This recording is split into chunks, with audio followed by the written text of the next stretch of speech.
Kalau seumpama kalian bertanya sampai kapan perjuangan ini akan berakhir, saya katakan ya nggak ada akhirnya.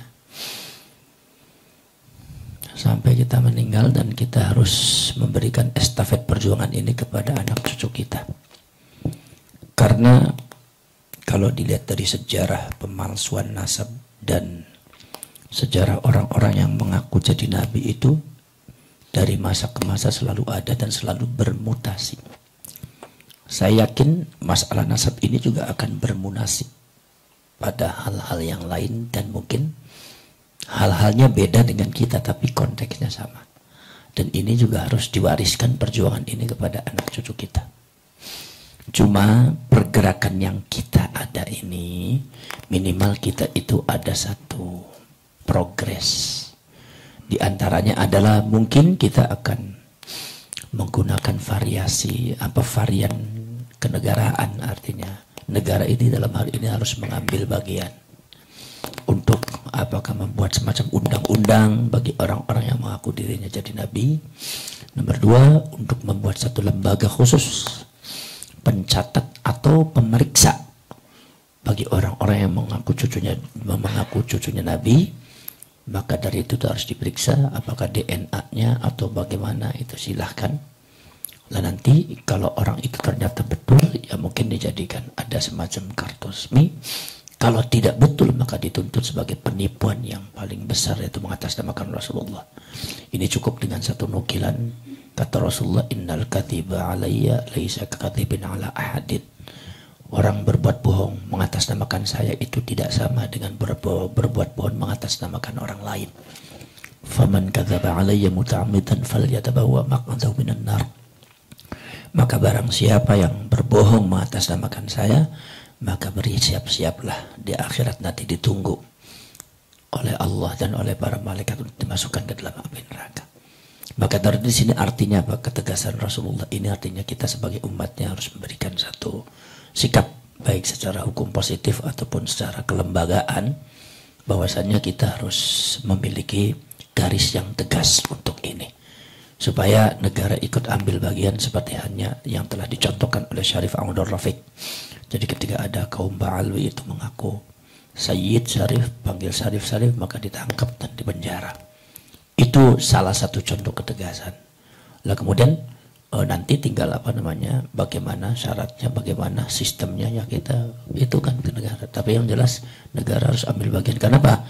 Kok negara ambil bagian? Bukankah masalah nasab musmarasan para ulama? Iya, tapi dampak pengakuan sebagai cucunya Rasulullah, nasabnya nyambung ke Rasul, itu dampaknya juga dampak yang berkaitan dengan kenegaraan dan kebangsaan.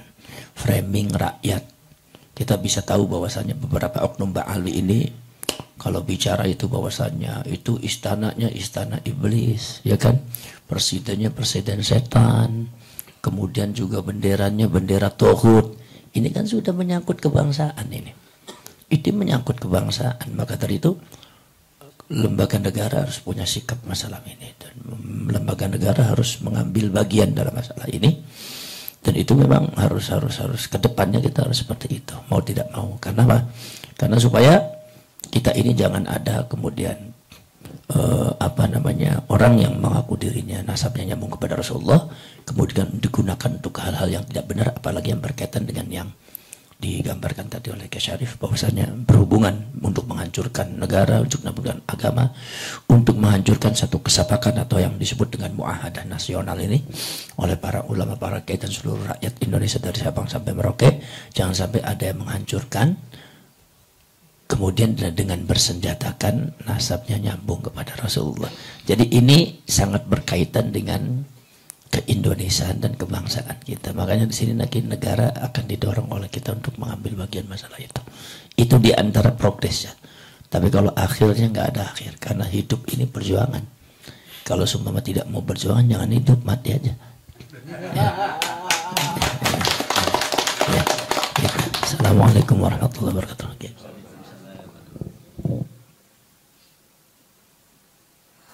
Ketika Rasulullah SAW mengajak manusia supaya sujudnya menghadap Ka'bah, orang-orang Yahudi demo, nggak terima. Kenapa? Mestinya kan kita kalau berkiblat itu ke tempat yang paling tua di bumi, dan yang paling tua di bumi kata Yahudi itu Baitul Maqdis. Ini sudah syuhrah wa istifadah.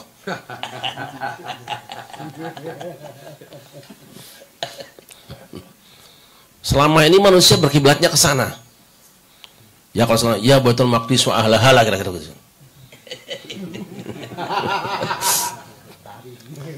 Tapi Rasulullah kemudian kekeh.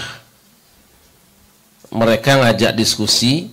Itu hebatnya Yahudi dulu mau diskusi. Masih hebat. Bahwa nama Nabi Muhammad itu dihina, dicaci maki, dijelek-jelekan, digoblok-goblokin sebagai orang yang bikin keributan. Yes. Tapi diskusi mau, masih mending. Ketika diskusi,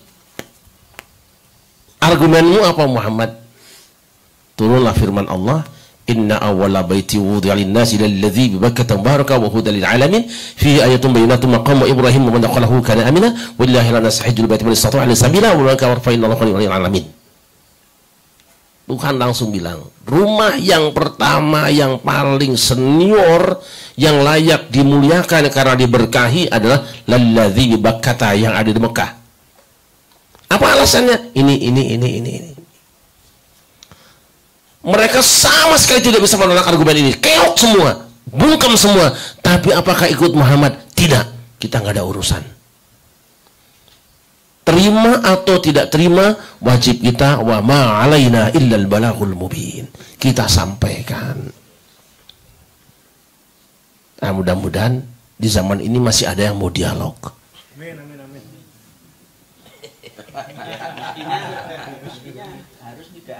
Harus mau. Jadi saya tidak mau ikut bicara soal nasab, sudah selesai itu. Dan saya tidak pernah peduli anak siapa, turunan siapa, saya nggak peduli saya. Kalaupun saya dianggap sebagai turunan Yahudi, Bani Israel nggak masalah.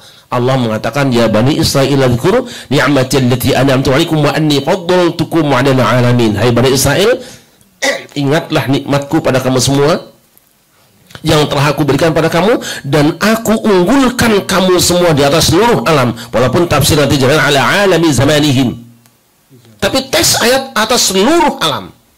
Dia adalah bangsa yang unggul, dan terbukti sampai hari ini sekecil itu nggak bisa dikeroyok oleh siapa-siapa. Tetapi ada yang menarik. Ini bukan politik loh ya.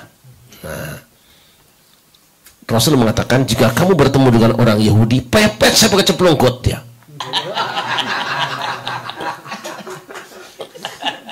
Tapi berkenaan dengan orang Cina, utlubul ilma walau bisin, cari ilmu walaupun sampai negeri Cina. Jadi kalau mau bisnis jangan dengan Yahudi Amerika, bisnislah dengan Cina. Dan ngaku tidak ngaku beliau masih ada turunan Cina, ya? Raja Islam pertama di Indonesia, Raden Patah, adalah Cina. Yang kita pakai baju koko ini baju Cina.